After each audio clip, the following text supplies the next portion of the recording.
but you have to be humble and wise enough to understand that you might have to aim pretty damn low, especially in those places where you're not functioning well. And it might be so embarrassing that you can't bring yourself to fathom that that's actually who you are. But, Jung described the fool, the archetypal figure of the trickster and the fool, as the precursor to the savior, to the redeemer. And that's an unbelievable bit of wisdom, because what Jung meant was that to put yourself together, which is to follow the path of redemption, to follow the redeemer. If the redeemer is a type of personality that you could in fact be inhabited by or manifest, then the first steps towards that is to allow yourself to be a fool, right? It's because you don't know what you're doing.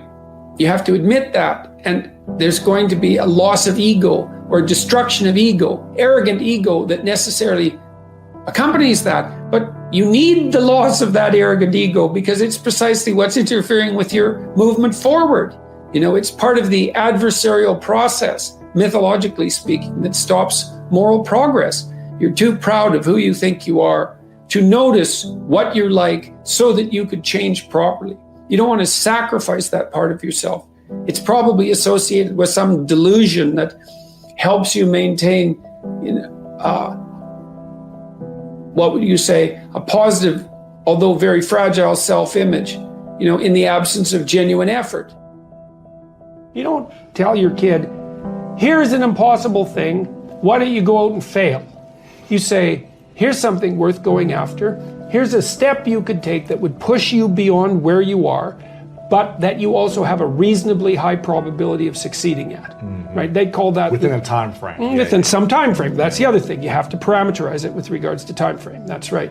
And that puts you in the zone of proximal development. And that's a concept that was generated by a guy named Vygotsky. He was a Russian developmental psychologist and a smart one. It's where the idea of the zone comes from, to be in the zone. Yes. And when you're in the zone, you're expanding your skills in a manner that's intrinsically rewarding because you're succeeding. And so you want to set, if you're good to yourself, you think, okay, I need to set a goal, but I need to set a goal that someone as stupid and useless as me could probably attain if they put some effort into it. Right. And then you've got it perfectly, because it's not so high that it's grandiose or impossible that you fail necessarily and then justify your bitterness.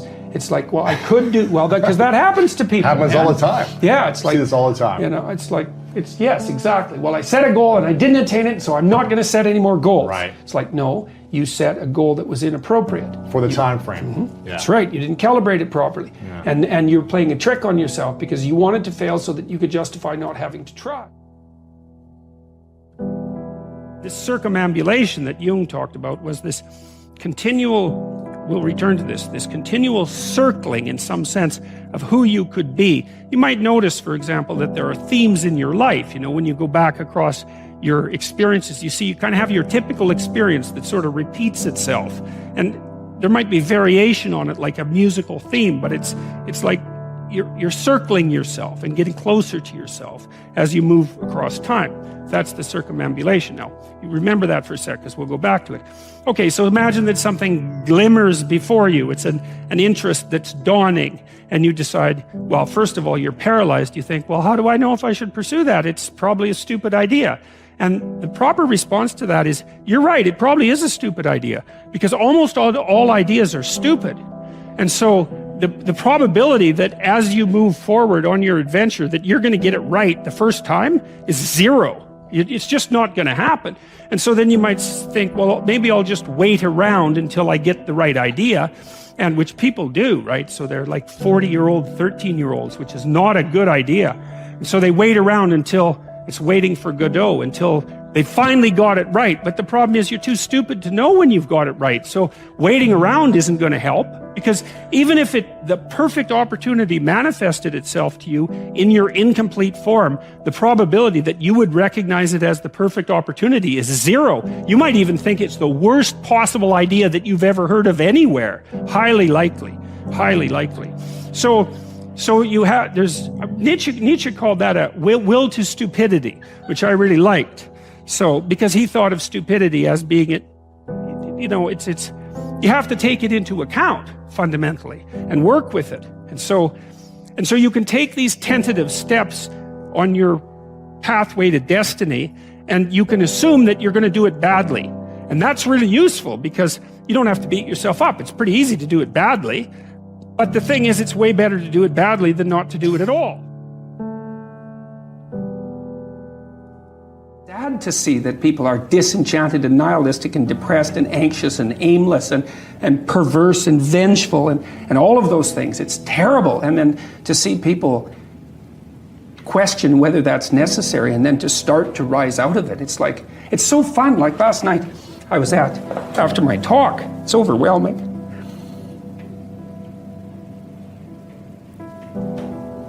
I don't usually think about these things, but I was after my talk last night, and so all these people line up, and they have their 15 seconds with me, and they're kind of tentative. They're excited and attentive when they come up to talk to me, and then they have 15 seconds of time to tell me something. I'm really listening to them, and they're hesitant about whether or not to share the good news about their life, and I think it's often because when people share good news about their life, people don't necessarily respond positively. They don't get encouragement. And people need so little encouragement. It's just unbelievable.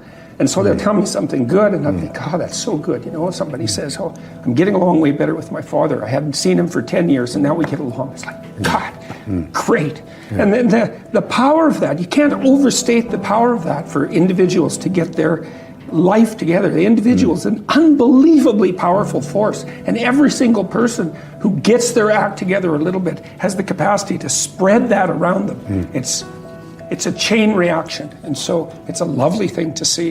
One of the things that's really interesting about the Old Testament is that, and the Jews in the Old Testament, is that they don't take the path of Cain.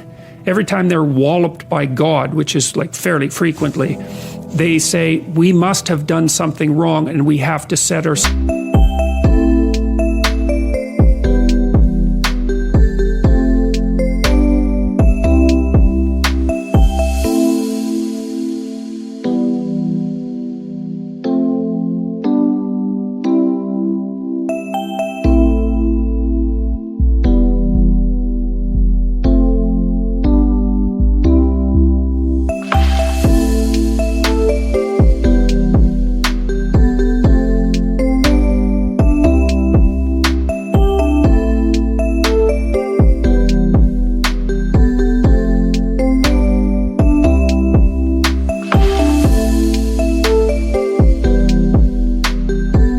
right.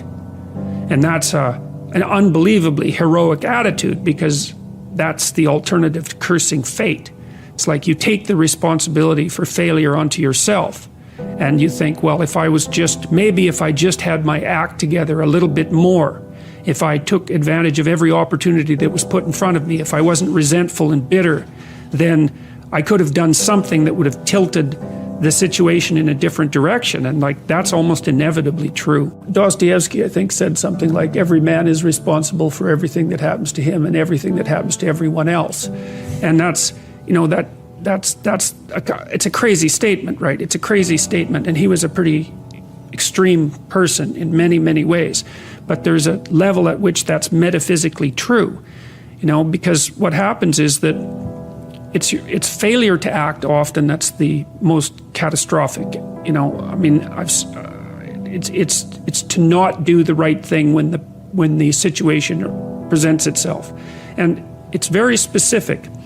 You're constantly in situations where you could do the right thing if you were willing to take a risk that's actually of relatively moderate size. And you know that you could take the risk, and you know that you should take the risk, and you don't. And that happens to people all the time. And then what happens is the thing that they didn't oppose grows a little bit, and they shrink a little bit. I notice that there's always a group of my friends who always criticize what I'm saying and not even try to understand where I'm coming from. And I've always wondered how to deal with that. I want to listen to what they're saying, but they're not understanding they're not trying to listen to what I'm saying. So what would you do in that situation? I'm going to answer that very briefly. Okay. There's a line in the New Testament that's relevant to that.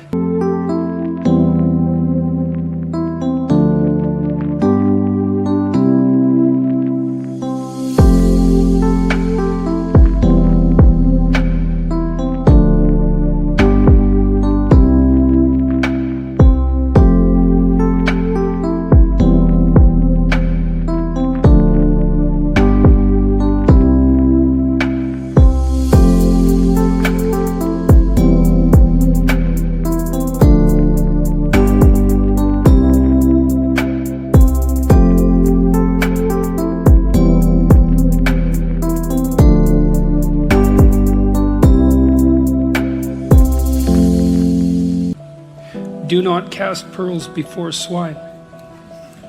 And what that means is that if people are not listening to you, stop talking to them.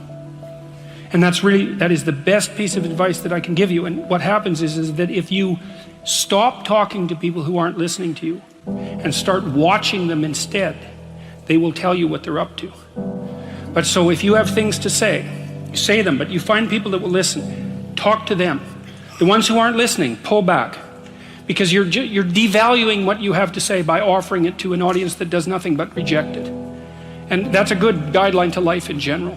So pull back.